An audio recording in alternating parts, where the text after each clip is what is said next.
One of the studies that I'm going to present is something that I've recently published, and it's looking at a randomised control trial of a psychoeducational intervention for men with prostate cancer who are receiving radiotherapy. So these men who were diagnosed with prostate cancer and scheduled to receive radiotherapy were randomly allocated to either receiving a standard consultation with a nurse, one-to-one, to help the man understand his diagnosis, the treatment and the treatment side effects, and importantly how to manage those treatment side effects, or randomised to a group-based nurse-led consultation for groups of up to 8 men. Now the neat thing about this is that the traditional model is you have one man and one nurse, and pretty much the nurse says the same thing to each man, and it takes an hour. Or you can have one nurse and up to 8 men in a group-based consultation, which means it only takes 1 hour as opposed to 8 hours to deliver the same intervention.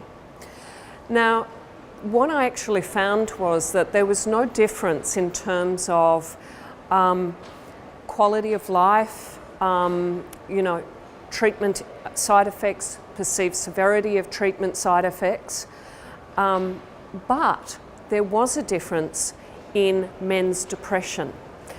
Men who actually had the group-based consultation reported lower levels of depressive symptoms than the men who actually had individual-based consultations.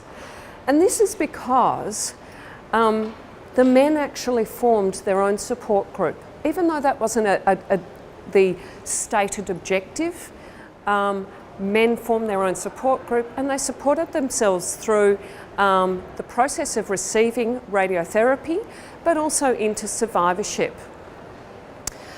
I think that this is really important because not only are we demonstrating better outcomes, but actually in oncology, if we move towards a group-based education framework, then I think there's the potential for greater benefits to be accrued to our patients without them missing out on the education that they actually need.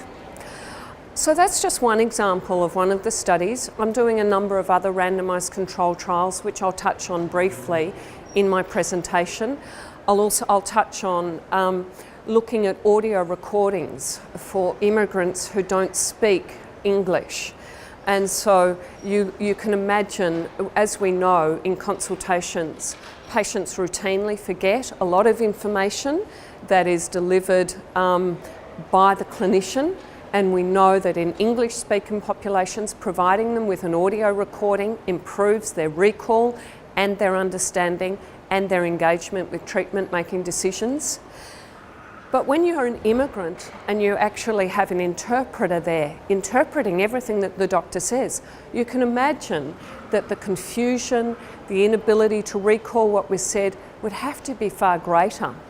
And we know that immigrants have worse outcomes. So I'm looking at a randomised trial to see whether audio recordings improve immigrant outcomes.